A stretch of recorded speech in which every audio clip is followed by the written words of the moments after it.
ॐ वन्दे देव उमापतिं सुरगुरुं वन्दे जगत्कारणं वन्दे पन्नगभूषणं मृगधरं वन्दे पशूनां पतिं वन्दे शूरशशाङ्कवह्निनयनं वन्दे मुकुन्दप्रियं वन्दे भक्तजनाश्रयं च वरदां वन्दे शिवं शंकरं।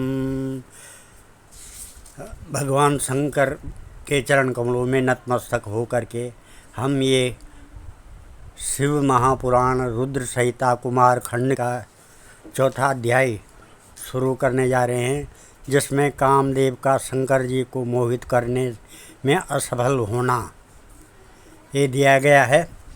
श्री ब्रह्मा जी बोले, नारद जी मेरी आज्ञा पाकर कामदेव बसंत आदि सहचरों सहित रति को साथ लेकर भगवान श्री शिव जी के स्थान पर पहुंचा।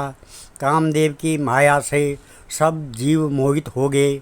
अनेकों प्रकार के यत्न करने पर भी वह भगवान सदाशिव को मोहित नहीं कर सका।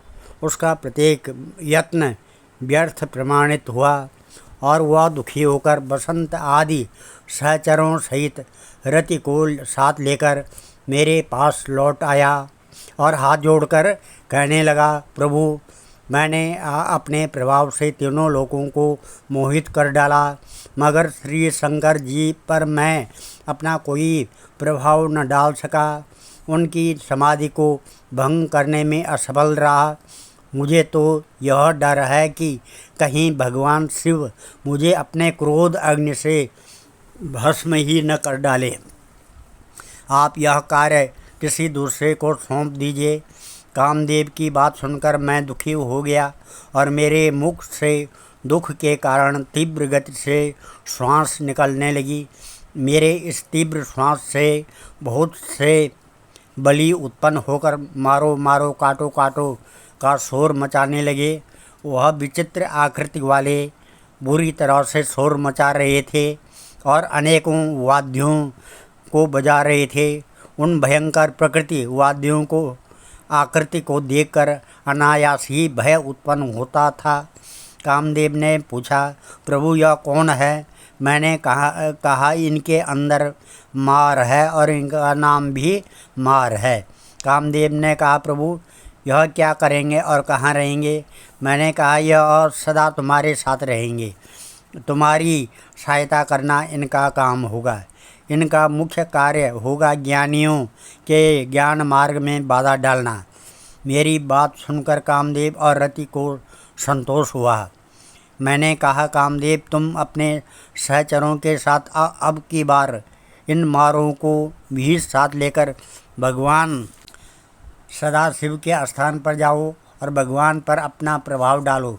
कामदेव ने कहा, प्रजानाथ आपकी आज्ञानुसार मैं अवश्य जाऊंगा और शायद इन मारों के कारण मैं सफल भी हो जाऊं, परंतु फिर भी डरता हूं कि मेरी धृष्टता को देखकर भगवान सदाशिव कहीं मुझे भस्म न ही कर डालें।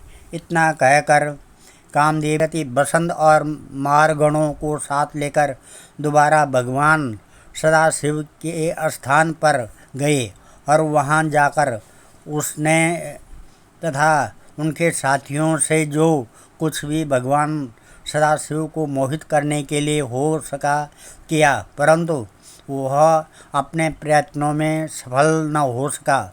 लाख चेष्टा करने पर भी वह शंकर जी को मोहित न कर सका। इस पर वह निराश होकर अपने सहचरों सहित एक बार फिर मेरे पास लौट आया और मुझसे कहने लगा, पिताजी आप शंकर जी के विवाह की कोई और ही व्यवस्था कीजिए। मैं उनको मोहित नहीं कर सका और शायद कर भी न सकूं। इतना कहकर वह मुझको प्रणाम करके वहाँ से चला गया। सज्जनों, अब हम इस कथा को यहीं पर विराम देते हैं और मैं जो हमेशा शंकर भगवान के रुद्र काल भैरवाष्टक आपके सामने कहता हूँ, वो स्तुति कहता हूँ, वो शुरू करने जा रहा हूँ। देवराज सेव्यमान पावनान्द्रि पंकजं व्यालयज्ञ सूत्रबिंदु शेखरं कृपाकरं नारदादि योग वृंद वंदितं दिगंबरं काशिकापुरादिनाथ कालभैरवं भजे। भानुकोटिभास्वरं भवाब्धितारकं परं नीलकण्ठमेक्षतार्थदायकं त्रिलोचनं काल अम्बुजाक्ष अक्षशूल अक्षरं काशिकापुरादिनाथ कालभैरवं भजे। शूलटङ्कपाशदण्डपाणिमादि कारणं श्यामकायमादिदेव अक्षरं निरामयं भीमविक्रमं प्रभुं विचित्रताण्डवप्रियं काशिकापुरादिनाथ कालभैरवं भजे। भुक्तिमुक्तिदायकं प्रशस्तचारुविग्रहं भक्तवत्सलं स्थितं समस्तलोकविग्रहं विनिक्वणं मनोज्ञ हेमकिङ्कणीलसत्कटिं काशिकापुरादिनाथ कालभैरवं भजे।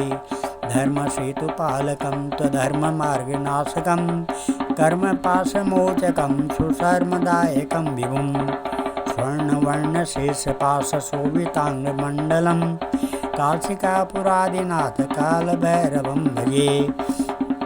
रत्नपादुकाप्रभाभिरामपादयुग्मकं नित्यमद्वितीयम् इष्टदैवतं निरञ्जनं मृत्युदर्पणासनं करालदृष्टमोक्षणं काशिकापुरादिनाथ कालभैरवं भजे।